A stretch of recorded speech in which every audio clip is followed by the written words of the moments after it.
ఒంగోలు పట్టణంతో సహా 12 మండలాలకు తాగునీరిచ్చే ప్రాజెక్టు. ఆ ప్రాజెక్టు రాజశేఖర రెడ్డి గారు చేసి వెళ్ళిపోతే ఆ ప్రాజెక్టు కనీసం మెయింటెనెన్స్ చేసే దిక్కు దినడం కూడా ఇప్పుడు లేకపోయింది. రాజశేఖర రెడ్డి గారు అద్భుతంగా ప్రాజెక్టు కట్టిపోతే, రాజశేఖర రెడ్డి గారు ఉండగా రాజశేఖర రెడ్డి గారు ఎంతో మనసు పెట్టి రూపొందించి కట్టించిన ప్రాజెక్టు వెళ్ళిపోతే ఆ తర్వాత 5 సంవత్సరాలు తెలుగుదేశం పార్టీ అధికారంలో ఉంది. 5 సంవత్సరాలు తెలుగుదేశం పార్టీ అధికారంలో ఉన్న ఆ ప్రాజెక్టు కనీసం మెయింటెనెన్స్ కూడా, యాన్యువల్ మెయింటెనెన్స్ కూడా డబ్బిచ్చిన పాపాన పోలేదు చంద్రబాబు గారు. చంద్రబాబు గారు పూర్తిగా నిర్లక్ష్యం చేశారు. ఆ ప్రాజెక్టు ఘోర స్థితిలోకి తయారై ఇప్పుడు జగనన్న గారు ముఖ్యమంత్రి అయ్యారు. ఆ 5 ఏళ్ళు తెలుగుదేశం టీడీపీ పట్టించుకోలేదు చంద్రబాబు గారు. ఇప్పుడు ఈ 5 ఏళ్ళు జగనన్న గారు కూడా పట్టించుకోలేదు. మరి రాజశేఖర రెడ్డి గారు చేసిన ప్రాజెక్టు కదా, మరి ఆయన వారసులమని చెప్పుకుంటున్నారు కదా, ఆయన ఆశయాలను నిలబెడుతున్నామని చెప్తున్నారు కదా, వైఎస్ఆర్ కాంగ్రెస్ పార్టీ అని చెప్తున్నారు కదా, మరి మీరు ఎందుకో ఆ ప్రాజెక్టు నిలబెట్టలేకపోయారు? ప్రాజెక్టు కట్టమని ఎవరూ అడగడం లేదు.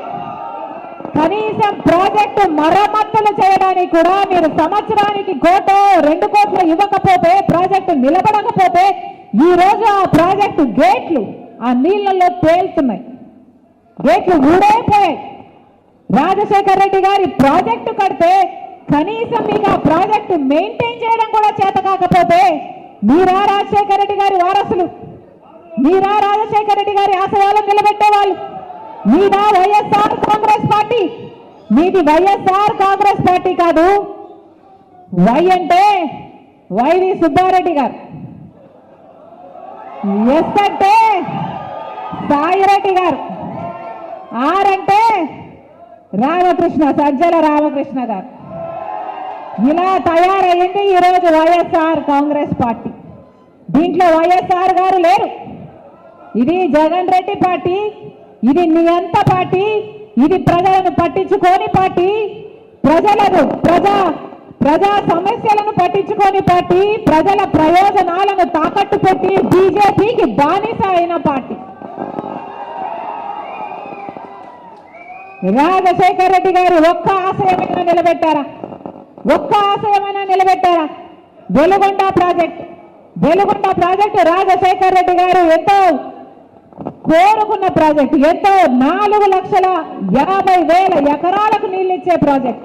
ఒక్క ఈ జిల్లాకే కాదు, పక్కన కర్నూలు కడపకు కూడా నీళ్ళు ఇచ్చే ప్రాజెక్టు, 45 టీఎంసీల సామర్థ్యం ఉన్న ప్రాజెక్టు.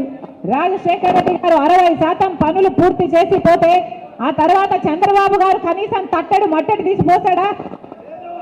5 సంవత్సరాలు చంద్రబాబు గారు ముఖ్యమంత్రిగా ఉంటే వెలుగొండ ప్రాజెక్టు ఒక్క అడుగు కూడా ముందుకు వేయలేదు. ఆ తర్వాత జగనన్న గారు ముఖ్యమంత్రి అయ్యారు.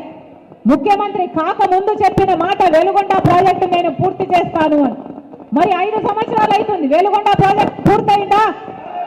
వెలుగొండ ప్రాజెక్టు పూర్తయిందా? పూర్తి కాలేదు. ఇక్కడ నిమ్స్ ఇండస్ట్రియల్ కారిడార్ ఏర్పాటు చేయాలనుకున్నాడు రాజశేఖర రెడ్డి. రాజశేఖర రెడ్డి గారి తర్వాత ప్రభుత్వం 2012లో అప్పుడున్న కాంగ్రెస్ ప్రభుత్వం 3 లక్షల మంది యువతకు ఉద్యోగాలు ఇచ్చే ప్రాజెక్టు, అద్భుతంగా 4,000 ఎకరాలలో అద్భుతంగా చేయాలనుకున్న ప్రాజెక్టు. ఆ తర్వాత ఎవరూ పట్టించుకోలేదు. జగన్మోహన్ రెడ్డి గారు ముఖ్యమంత్రి కాకముందు 2019లో దాన్ని పూర్తి చేస్తానని చెప్పిన వాడు